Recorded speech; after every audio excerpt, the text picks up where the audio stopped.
Let's move on to our next speaker. Ron Macnaughton will talk to us about the mystery of the Martian flares. I really enjoyed an article in the October Sky and Telescope on this, and it just so amazed me. I decided I would put a brief talk together, just a few hours to bang things together, and it's a lot more complicated than that. So here we go. I'm going to do some digressions to set the stage, and then I'll tie everything in together. I lived in the Arctic, and often lights would have a big glow above them called light pillars. And the explanation is that when ice crystals form that are flat, and I don't know whether these are snowflakes or bigger than that, they drift horizontally. And if an observer is the same height as the very light polluting fixture, it's going to be the crystals roughly halfway in between, and they reflect the light. And in the Arctic, we could see right down. My second thing I'm going to mention is there's a video on the Henrietta occultation that I was part of, and I had a radio that played a radio station that just gave the time, beeps every second with an announcement once a minute. And I was looking at my telescope. I found a particular star that was supposed to be occulted. And just to see it blink out and then, I don't know, 14 seconds later or so, blink back in again, it was an awesome feeling to think that an asteroid that I could drive that distance in an hour, maybe several 100 million kilometers away, caused a star to disappear. And it was just an amazing feeling that I'm connected with the solar system in a way that I feel when I saw the moon turning the bright sunlight in the day to darkness, and when I saw a comet moving compared to background stars. A number of people in the center were part of observing this, but people all the way from California to, I think, Carp near Ottawa was the furthest west, and I was the red one. Last thing I'm going to talk about is Paul Maley. At age 30, he wasn't able to drive to a major occultation on quite a bright star. 3.6 is very visible naked eye. But he looked at it through this telescope. He sent me that picture, and he saw a short dip well removed from where the asteroid was. And the International Occultation Timing Association had a presentation that Guy Nason went to, and they were convinced it was a satellite of the asteroid, but the professionals didn't think that could happen. And Paul stuck to his guns and said, "This is what I observed." And eventually, of course, including the DART system that Arushi talked about, there are lots of asteroids that have satellites or moons. John Milton Opherd was an amateur astronomer observing Mars in 1896, and he had the guts to describe a flare in Hellas, which is where I'm showing, that was brilliant, scintillating, star-like point. And maybe other people said, "Are you a little crazy to be saying that was true?" But he did, and he stuck to his guns. The October 2020 article mentioned a whole bunch of things, and I'm very briefly going to go through these. The very left column gives dates of 1937, 51, a couple in 54, and 3 in 58, and there are other ones as well. This is all they listed. Many of the observers were Japanese. A number of observations were brighter than the polar cap, which means it could easily be seen naked eye if Mars weren't there. And it lasted roughly 5 minutes. And the first, second, fifth, and sixth ones were all like that. And there were some that were less bright than the ice cap and were only a few seconds or a minute and sometimes repeated. So My takeaways: these are real events, but they're rare. They're bright. Usually, but not always 5 minutes. And the Edom one, Promontorium, however you say it, is different. And these place names are no longer used. When I looked them up, Googling, there was no link, or in the alternative, the only link was to an article about Mars flare observations. I think there's a reason, and I'm going to go back to Schiaparelli's 1877 surface map of Mars, and he got so many details wrong. Sew this up. He thought this was a sea. It's actually the highlands and the oldest surface of Mars. Hellas is a great big crater, huge basin, and he shows something going down the middle. He has all sorts of channels that the Latin or the Italian word is canali, that others translated into canals, and so many details were wrong. And my suspicion is that they saw features that were not um, found to be true in modern maps based on satellite observations, especially Mariner 9. This is an all Mars projection from Wikipedia, and the colors refer to different geologies.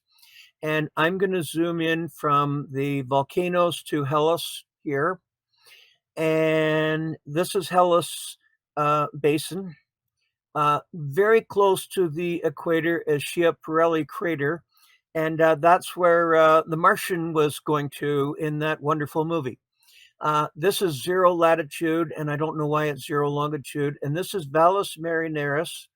And my guess is it's probably carried more water per second than any other watercourse in the solar system's history.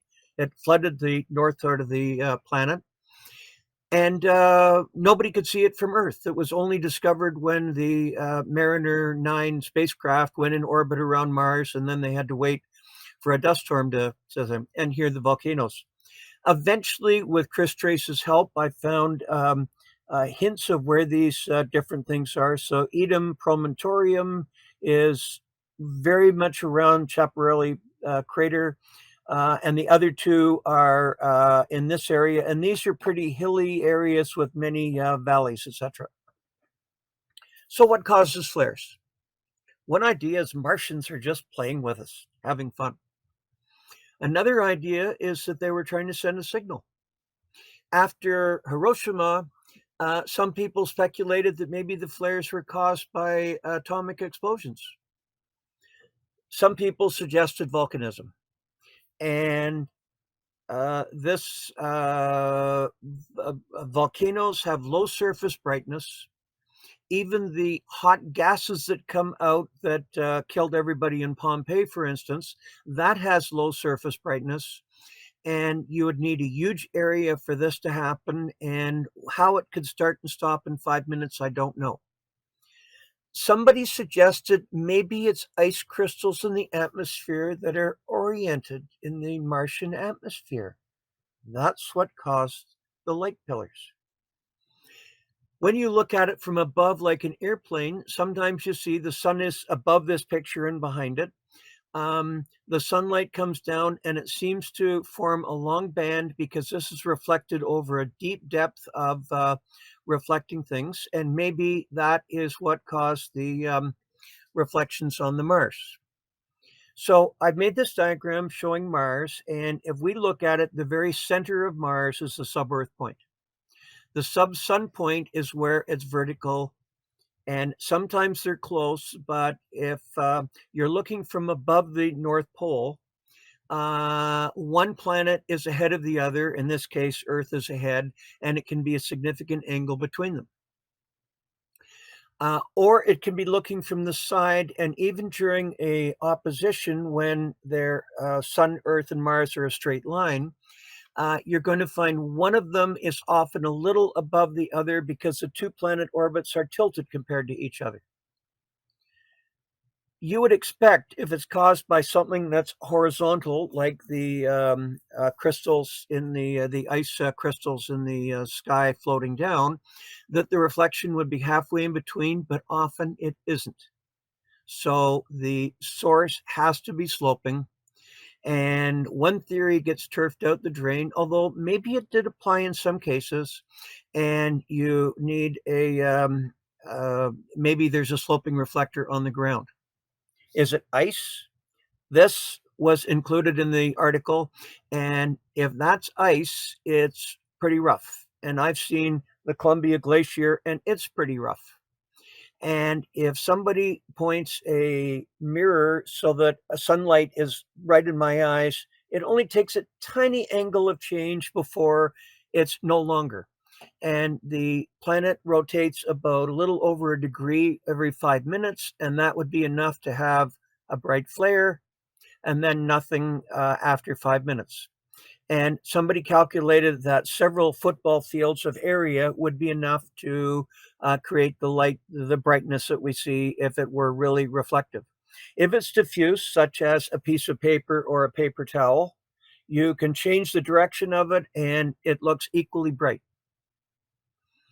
Another idea is rocks of Mars, and various orbiters around Mars look down and they take infrared spectra, and it reveals the types of rocks. And according to the October Sky and Tell, they're unusually rich in feldspars in the areas where they've been observed.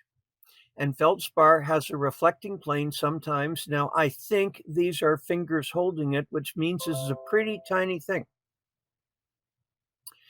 D.W. Roseborough, I'm going to get to what he did. He was in this picture from 1921. So my guess is if he was at university then, he was born somewhere around 1900.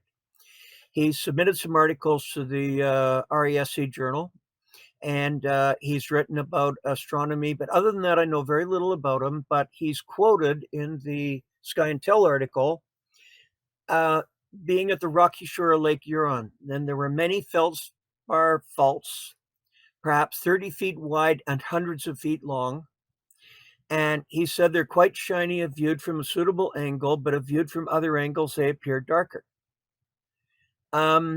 Both geologists I talked to said that it would be a dike, not a fault, but that's a minor thing.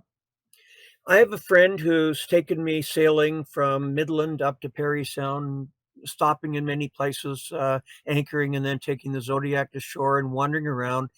And he and his wife have spent many weeks up in northern Georgian Bay, Killarney, going all the way to Manitoulin, i.e. Lake Huron, and he's never seen anything close to what was described there. I don't know if maybe Roseborough was looking when Sudbury had pollution from Sudbury had killed all the trees. This might have been the 50s or 60s. Who knows? Anyway, my friend Bill sent me a picture of quartzite, but nothing about the other. Then I found another article by Dobbins and Sheehan, and they're the same people that wrote the Sky and Telescope article. And this is from the Journal of the Association of Lunar and Planetary Observers, ALPO. And if you Google that, you can find it. And it's somewhere around 2000 and a bit. And one of the theories he mentioned is, could there be fog in valleys? And maybe frost could form on surfaces and they could be really reflective. And this whole thing is also done as a York University study. So I made some diagrams, just roughly. Apparently, this is relatively rare on flat areas because the moist ground air mixes with drier upper area and you get relatively little fog. But in valleys, you get more moist air, and sometimes this is supposed to be frost here, and maybe that's a reflective layer. Who knows?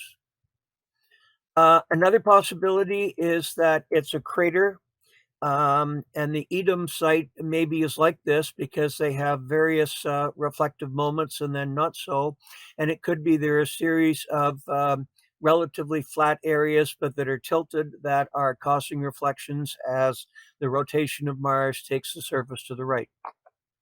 Anyway, they predicted there'd be a flare in Edom Promontorium on June 9th in 2001. The alignment of the planet and everything was right. So a whole bunch of people went down to the Florida Keys where the weather would be good and Mars high, looking through the, this is a 12-inch telescope with a video camera connected to it. And they had, I think it's 6 days of nothing, and then on June 7th they saw a flare at 2:40 a.m. local time, and on June 8th they saw 2.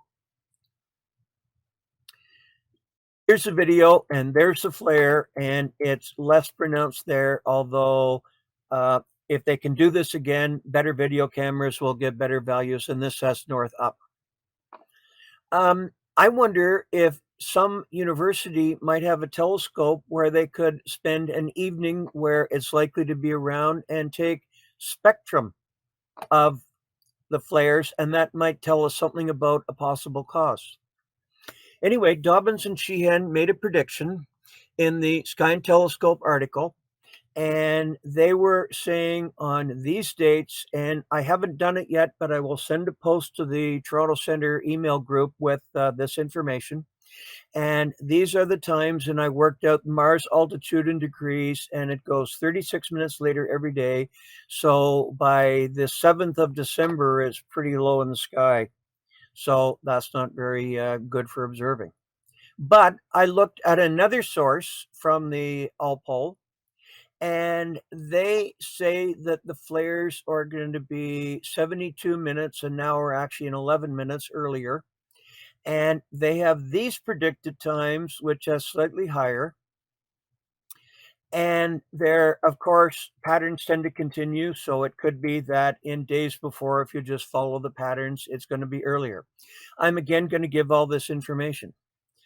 Who knows the date, whether it's going to happen or not, but these are the same conditions of alignment of Mars and us and the sun and that particular part of it, and they're predicting another pattern. And the area that's expected is just north of Schiaparelli crater. And I plan, if the weather is good, and early December is not the greatest weather in Toronto area, but if the weather's good like it's been here, I intend to set up and observe. And if I'm looking through my scope and I see a flare, I'm going to feel a real connection to another part of our solar system, and my whoop of excitement will probably wake up the neighborhood. Anyway, thank you very much, and I'd love if anybody has any questions. Ron, thank you for bringing this to our attention. I was not aware of this, so we'll try and keep an eye out for it if the weather cooperates. Do we have any questions for Ron? No, we didn't get any questions tonight. Okay. Ron, let us know how you make out through the email list, please.